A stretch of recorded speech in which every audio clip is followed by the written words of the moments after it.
じゃん。背筋が曲がってるけど。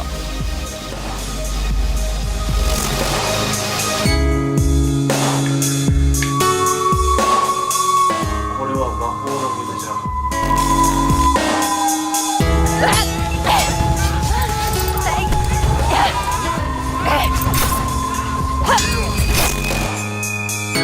あっち。あ、そっか。お姫様そっちなのね。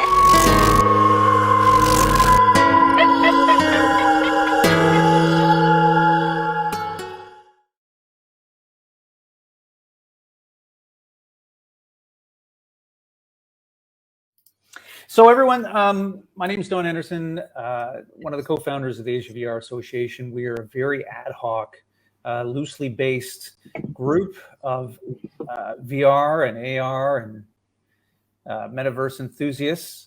Really, this association was set up more than 5 years ago, really focused in on promoting discussion, investment, dialogue, all around the Metaverse, and well, primarily around VR and AR. And this year, we've been kind of silent in doing events, but we'd like to get some of these up and going again. This is probably the start of it. Dorian is an old colleague of mine from YouTube, and he's an award-winning filmmaker too as well, and he's venturing into some amazing areas of creativity, which he's going to describe into detail today. We felt that it would be great to be able to bring him into an event today and live stream to talk about GEIMU, his award-winning, most recent VR 180 production. So welcome, Dorian. Thank you very much for joining us from Tokyo, right? Yes. Fantastic. Well, before we get into it, could you give us a little, give everybody who's viewing just a little bit of a recap of your own background and you know, in media and entertainment specifically? Sure. So I kicked off my career in entertainment in New York City, where I was a self-taught cinematographer and director and editor. I worked on a variety of productions there and directed music videos, short films, shot segments for television. And when I was doing that, I did that for about 6 years. And while I was doing that, I got a phone call about a job opening in Japan. And it was regarding the YouTube space, which is the YouTube studio, which was being set to launch at the time. And so I ended up coming to Japan, taking the helm at YouTube Space Tokyo, where I helped launch and then manage the facility there. Serving hundreds, probably a couple thousand creators over the course of about 5.5, 6 years. And I, put my production experience there to great use in terms of helping creators learn how to up-level their own skills. But ultimately, my passion has been filmmaking, and I decided to return to it in 2018. And since then, I've been working as a director, producer, and editor. And GEIMU is a VR 180 film that I had the great fortune to make in 2019 and release in 2020, and have been fortunate to have play at multiple festivals and even win. It just won its 4th film festival in the VR category. So very happy how things are going. Yeah, it's been quite a year so far, a couple of years. So let's talk a little bit about GEIMU. Should we get into some of these sequences now? Would you like to share a little bit about that? I don't know how many folks have actually had an opportunity. We did share across the link to the YouTube sequence of videos too as well. But I think, for filmmaking and VR, it's, personally speaking, is one of the best experiences I've had. And most immersive experiences too as well. I thought it was, without being a VR reviewer, VR film reviewer, it had a little Cronenberg feeling in there too. So, thank you. What a compliment. My head will just explode. There's a little existence. Yes. There. I'm not sure what your inspiration was that really brought a lot of in there, but I'd love to hear more about. Maybe we should share a little bit more about that experience of leading up to the production and where the inspiration came from.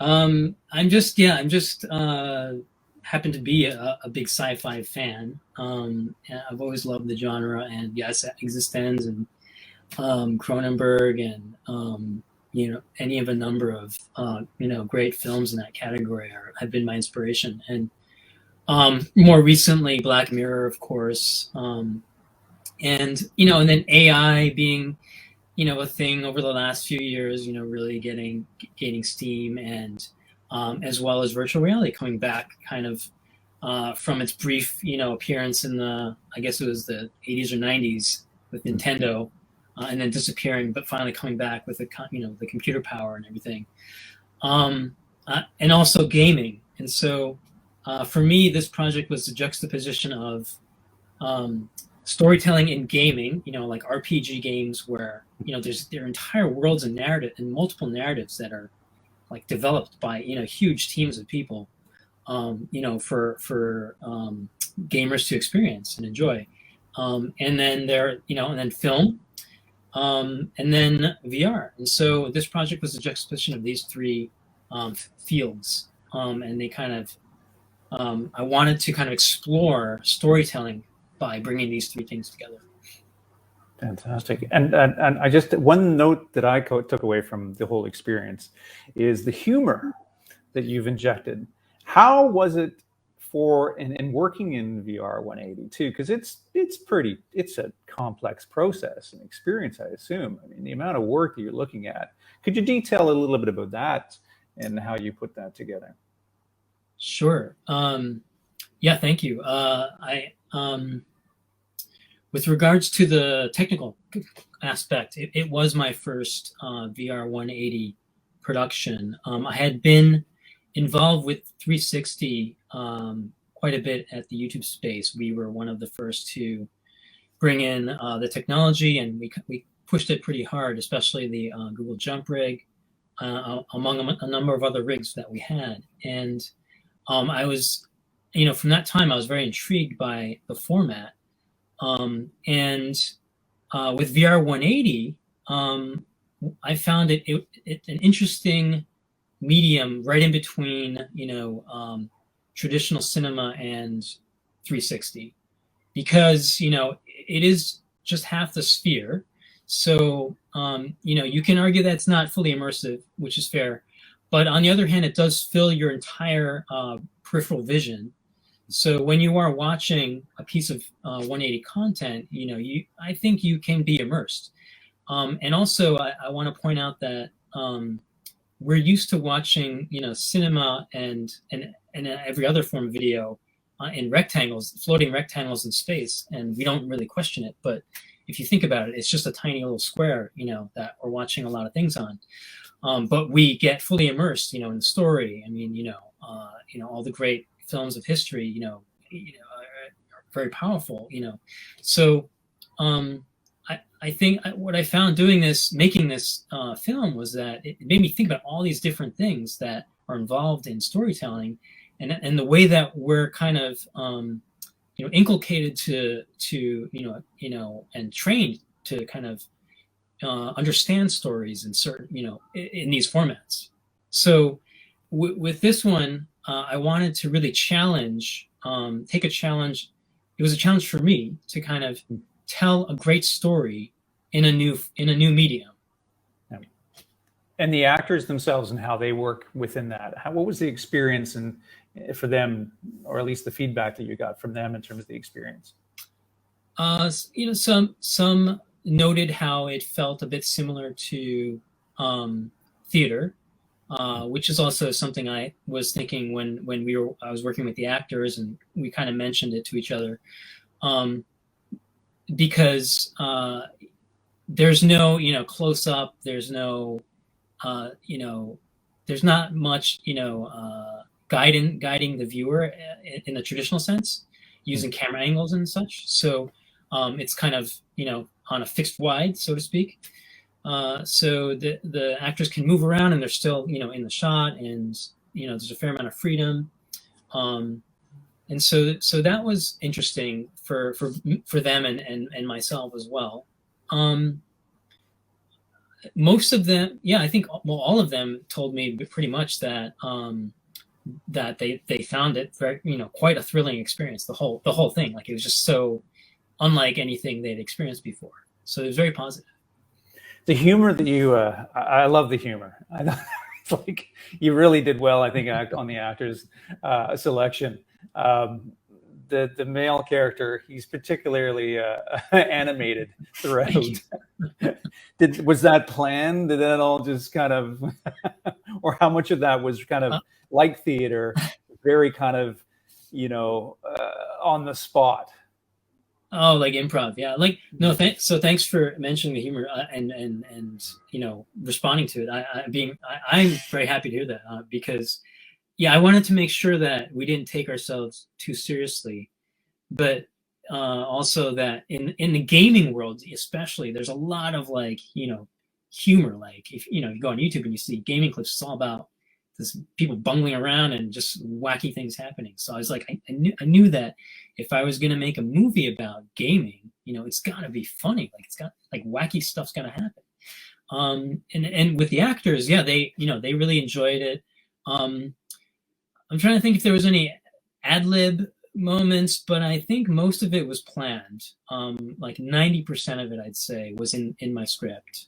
Yeah. Trying to think if there was any. But the performance is all them. They knocked it out of the park. Yeah, very physical. I mean, that's the thing I think also taking it away is what I've seen from other VR 180 films is the physicality is important, but you really emphasize that. I could really be drawn more into that. Should we show some, I think it's the old issue with VR is show, not tell. It's great to describe it, but to be able to visualize it, do you want to take over the screen and perhaps share some clips of behind the scenes footage and add a little more color to that? I'll leave it to you to take it on over. Sure. I'll dive in. Okay. So let me present.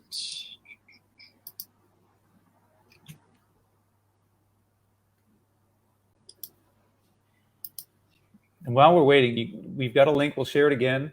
All the videos are actually the sequences and the segments. We'll talk about that too and how you broke it out and what the purpose for that was too as well. But the rationale behind that. But they're all available on YouTube too as well.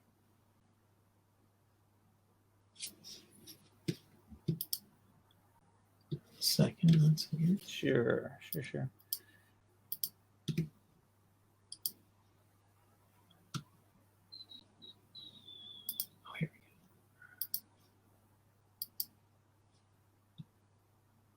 All right, let's bring that up. All yours. Alrighty, great. Okay. So I've given a little bit of intro to myself. Spoken a little bit about this. Let me quickly play the trailer so you get a sense of what the movie's like.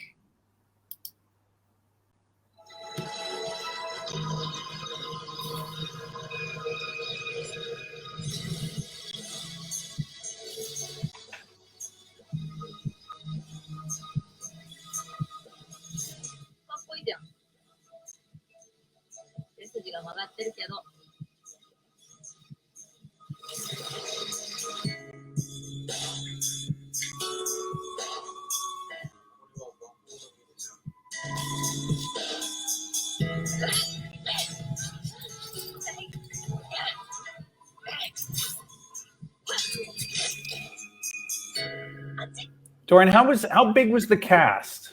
How many people did you have involved in this? We had cast over 20, and cast and crew in total was 50, roughly 50 people. Everyone was Japanese except for the warping into the game. Visual effect was done by a gentleman in the U.S., Charles Jaeger. But everyone else on the production was Japanese. And I also wrote the script in Japanese. how there'd be a question I think that would come up with a lot of folks is funding. How you resource this? Yes. So it just so happened that Google, the VR division of Google, was about to do a push on VR 180 on YouTube to help spread the word about it. And they were running labs in a number of countries, such as the US, Japan, and Korea, and I think possibly a couple other places. And they were providing like a nominal budget to do some basic production. They honestly, they weren't expecting anything like this, I don't think. And this project, they asked me not to really talk specific numbers too much, but let me put it this way. This project should have been well over 100K US dollars, probably 150, but we made it work for a fraction of that amount, and it was really tough. It was super tough. So all of my work was as writer, director, producer, and editor, including stitching and visual effects. All of it was not paid. And then on top of that, I actually put in 10K of my own money to kind of finish this thing. So it was very much a passion project, and really huge thanks to everyone involved for helping negotiate their rates with me and just kind of making this possible. How have you found it in terms of being able to get an audience for this too as well? I mean, you've done exceptionally well in terms of the various events and film festivals and entries too as well, and obviously the accolades have come extraordinarily well. How are you finding your audience, given again it's very dependent in many ways on the tech, like the actual headsets, to have that full immersive experience? Yeah, it's challenging. The next step really is I do want to get some distribution on the VR platforms, like Oculus and Viveport and such. So that's being explored. And I think that's really the main way to get out there. It is on YouTube, and it's been on there about over a year now, year and a half probably.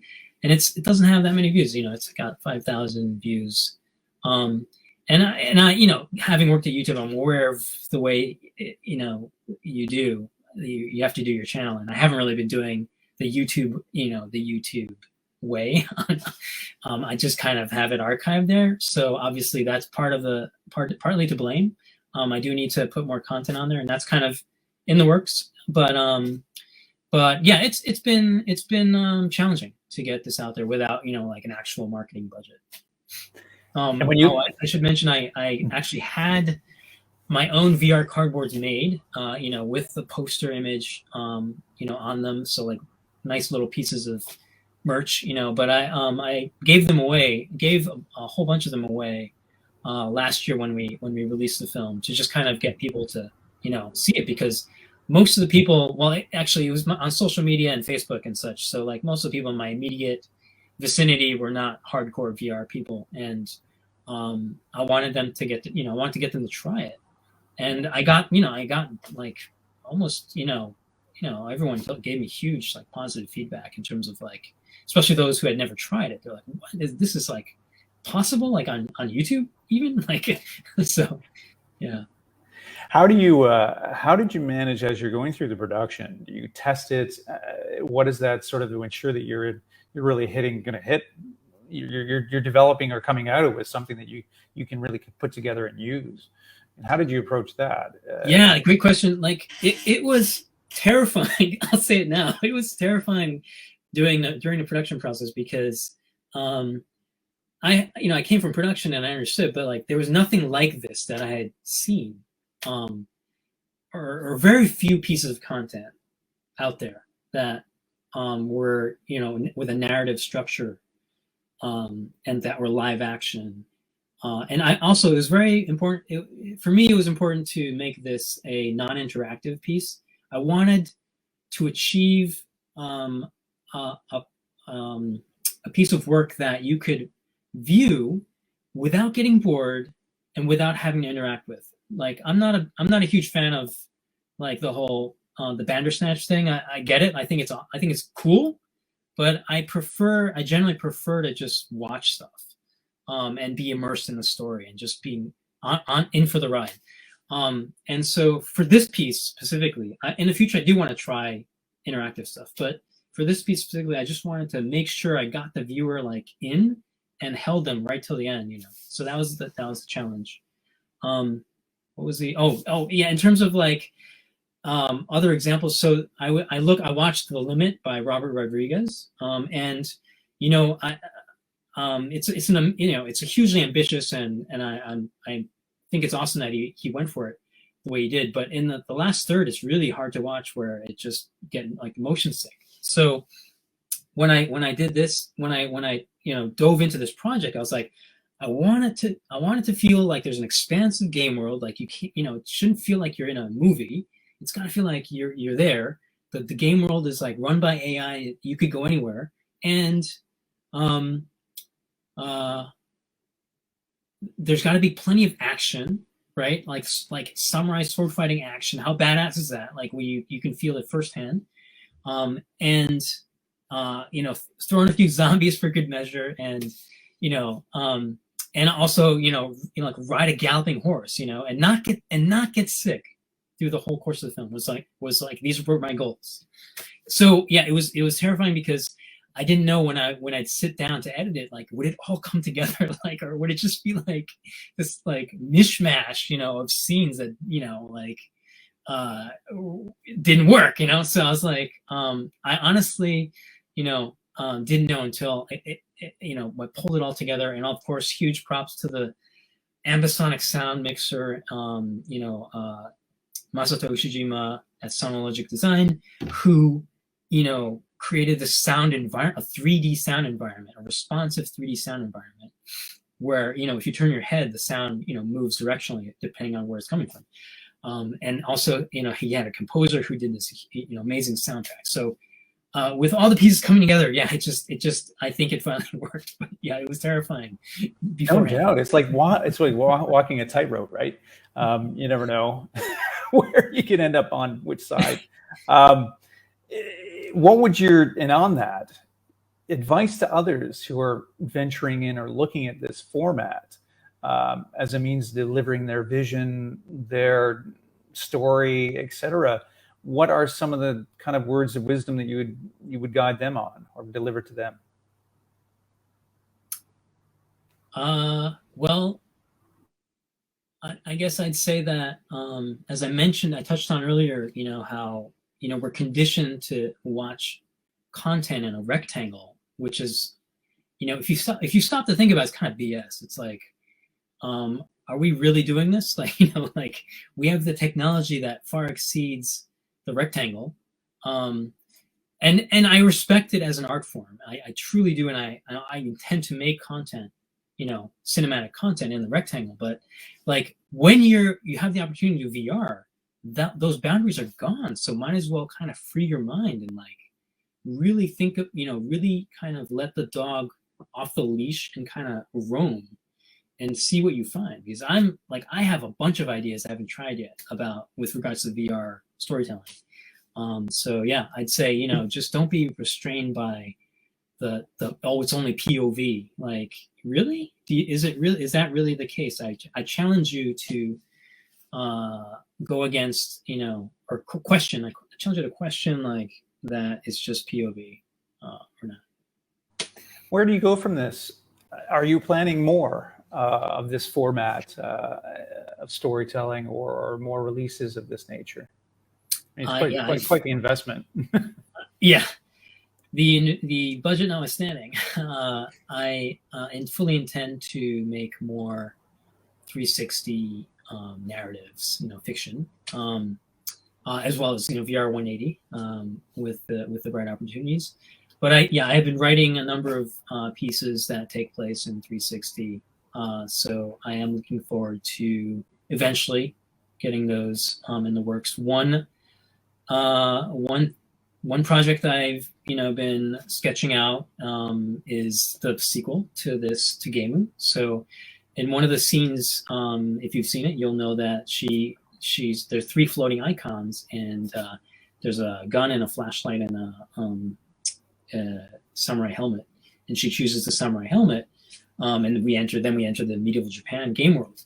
But there's 2 other games there, so I want to definitely do the flashlight one, which will be like hardcore horror game, like it's got to be terrifying, and live action horror. And then the other one is, I haven't quite decided yet, but possibly a detective themed thing, but we'll see. And then I have other stuff I totally want to do in VR as well. Brilliant. Can we take a look at some more behind the scenes? If we flip back to your screen here, if you can walk us through, that would be great. Oops. The sound, I mean, you mentioned that as well, how important that is. I think that comes up quite a lot in discussions around really having an effect in that immersiveness. If you don't get that right, then you're really kind of not getting anything right. Is that true? Right. Sound is a huge part of the experience. Masato did it was first order ambisonics, to be specific, and the soundtrack, which is taking place in the game, is headlock stereo. So there's a combination of ambisonic and headlock stereo. And I didn't see too many, like short films, VR films that had both of those things going on. So I think it was quite something new that we accomplished. He mentioned it himself as well. He does a lot of gaming sound effects. So he was like perfect for the job as well. But what was the other thing I was going to say about sound? Yeah, and but yes, he captured a lot of live sound, and he also did a lot of Foley as well. And then the other question is I noticed on YouTube you've split it out into different smaller sequences too, ranging between 3 minutes and 6, or close to 7 minutes. What's the logic or rationale behind that too?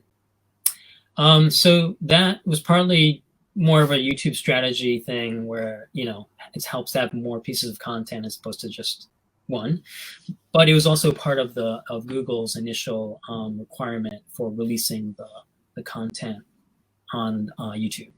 So the budget was tied to making 5 pieces of content that are each at least 2 minutes long. So when I actually made my pitch, it was pitch proposal. It was a 5 episode story. But I also had in mind to create like a single cut version, because I wanted the story to feel like it was happening in real time.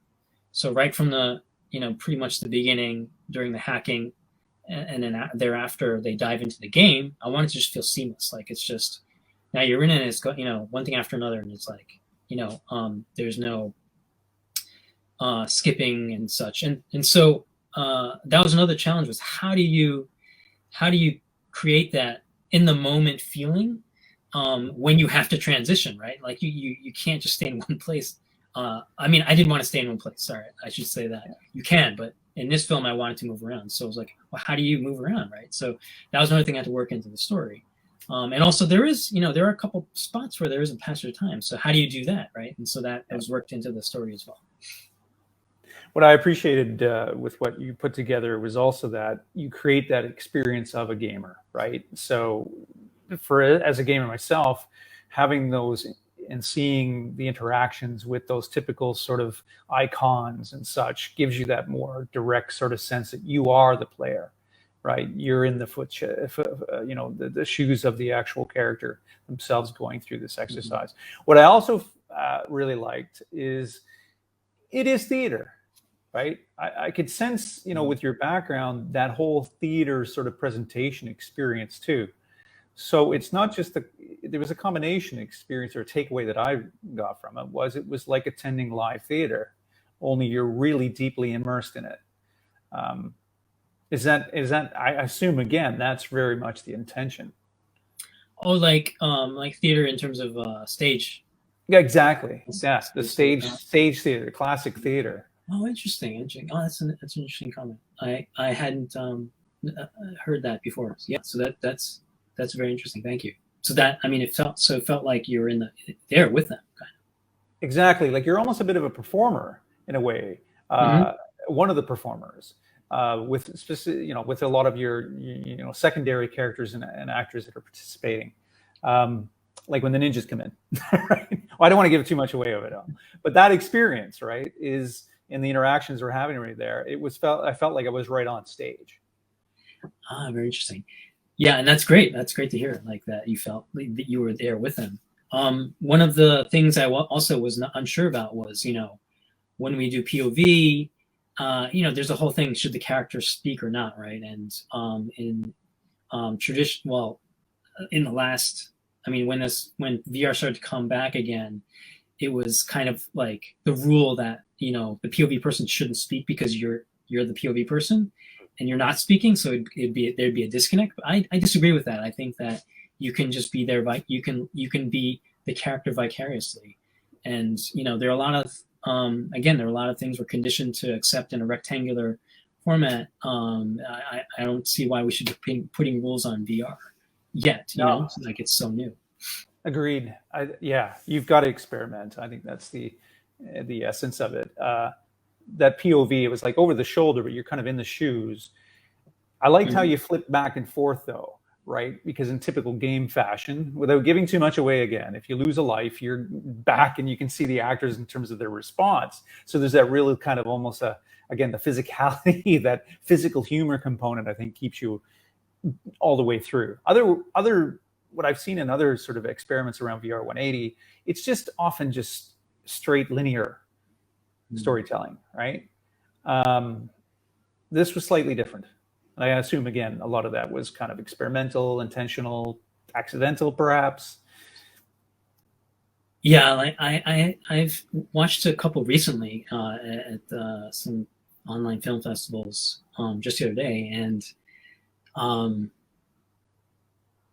I felt, one of the things I felt was it felt slow. And I also noted that when I started this project, I was like, I don't want it to feel slow, but that you have to be there. The timing is critical. Like you have to feel like you're there. Otherwise, if it's too short, it'll just be a series. It'll just be a montage. But if it's too slow, you just kind of get bored, right? And you're not going to watch the movie. So I was like, I wanted to get I wanted to nail the pacing. Like I wanted to get it so that, and for the most part, people have told me like, after they watch it, they're like, that didn't feel like, 20 minutes at all. No sense of time, actually. So very positive feedback so far from people who've seen it. Would you do anything differently? Oh, that's a great question. That's a great question. I had a huge, I had a laundry list of things I do differently after I finished cutting it. But now that it's out there and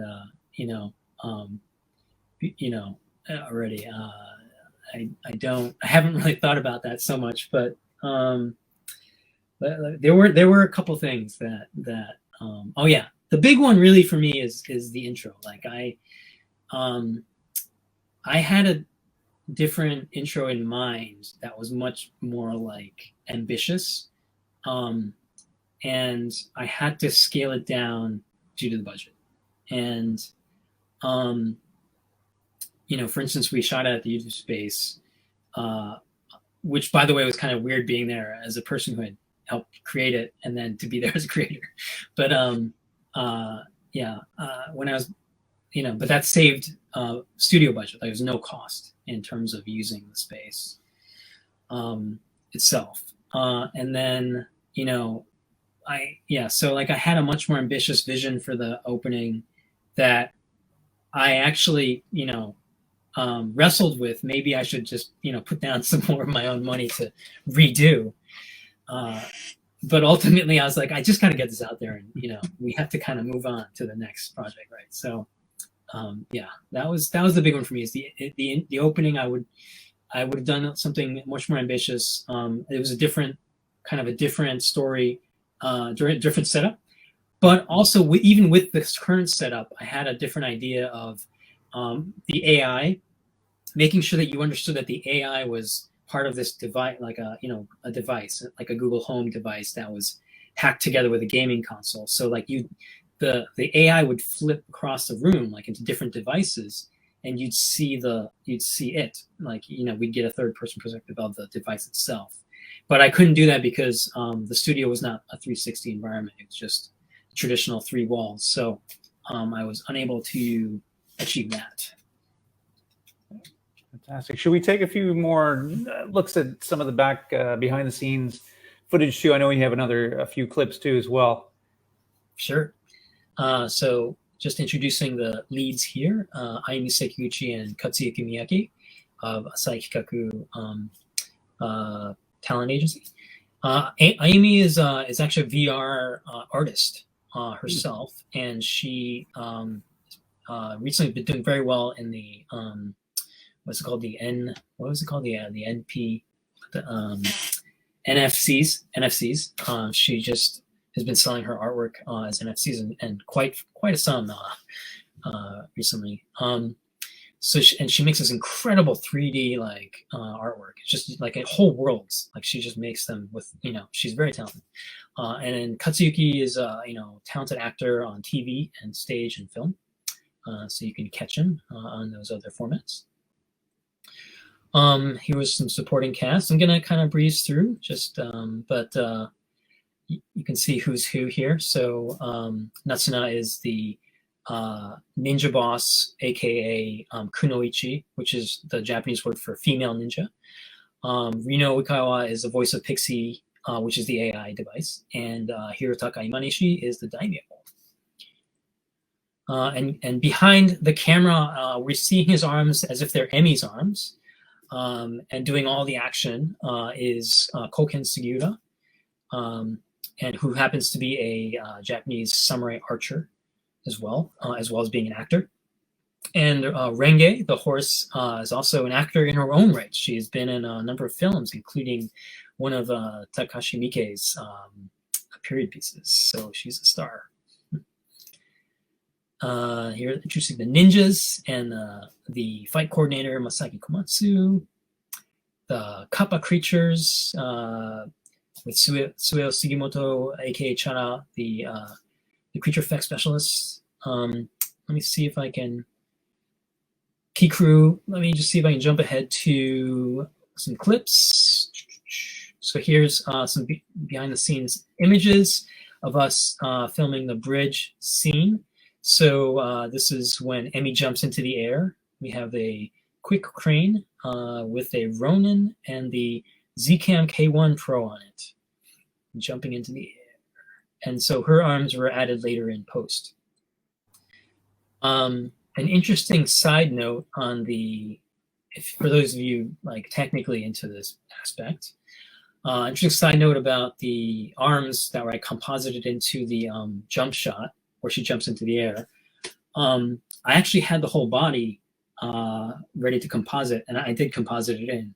But when I watched it in VR, it made me want to, made me nauseous. It made me want to throw up. So it was very strange. For some reason, seeing the legs flying, flailing as she's in the sky, just turned on a nausea. But just the arms was okay. So that's why it's composited that way. So yeah, I think I have some video clips as well. I'm gonna show you a little bit of the rehearsal and blocking. Here we go. How much time did you dedicate towards rehearsing? We did, I think, 3 or 4 days. For the action, I think we met 3 times. And like the 3rd time, I actually had influenza, so I had to go, dial in remotely with like a 39 fever. And this was all shot. So what was the period of time when you shot this? This was we filmed in January and February of 2019. Okay, pre-COVID. Pre-COVID, yeah. Back when influenza was a thing. Interesting. And cool. Yeah, a lot of the scenes outside were freezing cold, but the actors just props to their professionality. Like you can't tell, that they're sometimes they're shaking between takes, but they held it together. So, and then my sincere apologies to them for putting that in. Are you a tough director to work with? Very demanding. Yeah. The fight choreographer who brought in, who casted some of the talent, was not very pleased with me, to put it lightly. All right, let's see. I have another clip here in the castle moat. So after the castle, they're battling ninjas in what's basically an actual moat, castle moat. It's dry now, so there's no water, but that's why it's this indented area.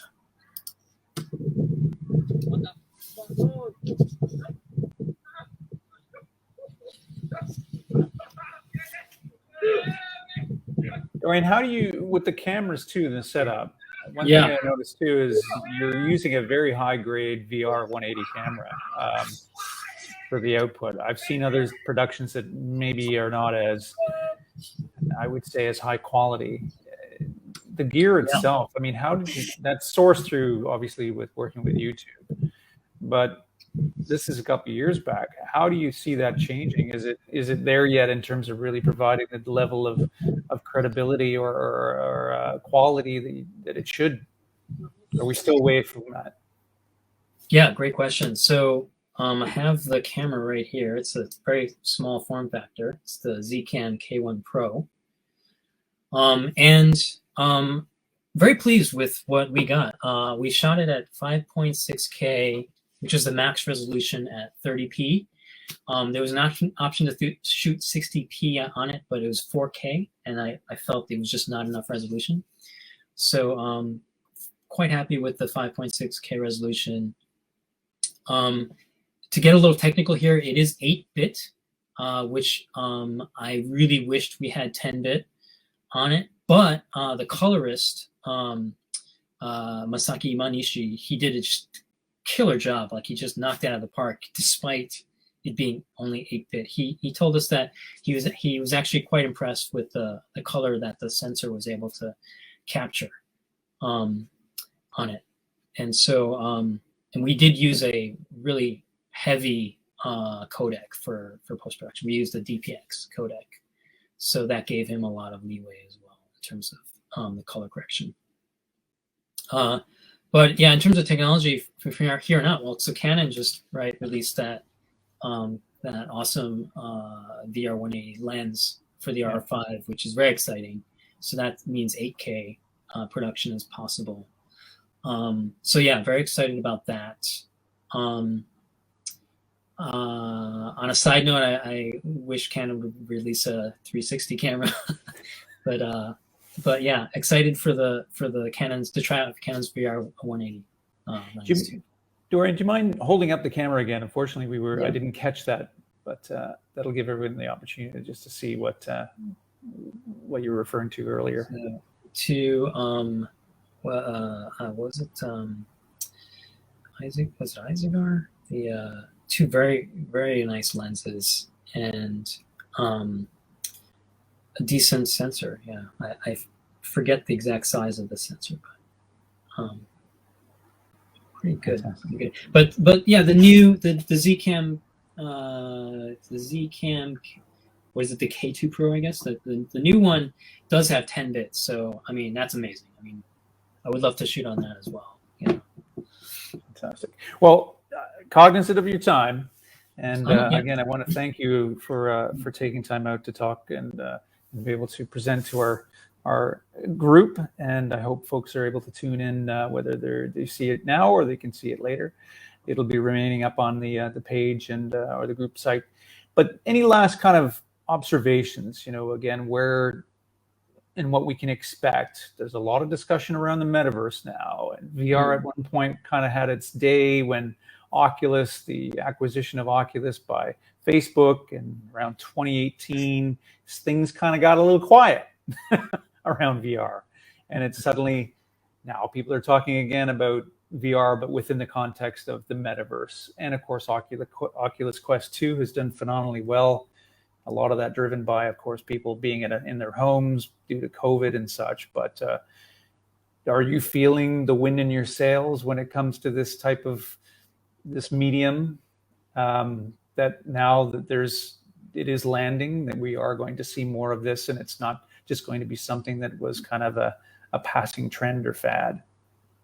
Yeah, it's very heartening to see that it seems to be catching on, albeit probably more slowly than maybe the industry had hoped or forecasted, but it does appear to be continuing to grow. And yeah, I think the metaverse is a thing, and it will continue to grow as well, especially with a lot of these kind of NFT type of things, entering commerce, right? So you can buy like land in a virtual world, right, and things like that. So it's very interesting, how that's going to keep growing. And in terms of films and VR, I still feel it's very much a nascent stage still. It's a lot of room to grow, and I think we've not even chipping the surface in terms of like what's possible there. And I'd love to kind of play around some more in that sphere. Fantastic. Dorian, thank you so much again. Everyone go check it out. It's really quite impressive what you've done, and the experience of being there, present. I mean, that's the big thing, is being able to deliver something that really provides that level of presence. So again, we'll put in some more links to the YouTube destination, the site, and of course the segments. But if you have any questions, Dorian, if anybody has questions, how would you like them we can reroute them to you, and if you'd like to, maybe add them onto the comment section of the group chat. Yeah, please fire away. I guess on the Facebook page is the easiest way to do it, or any method, but I'm happy to reply there, or directly if need be. But yeah. Fantastic. All right, everyone. Thank you so much, Dorian. Thank you again. Have a great rest of your evening there, and stay safe and well. I look forward to your next production too as well. Thank you for having me. All right. Take care. Take care.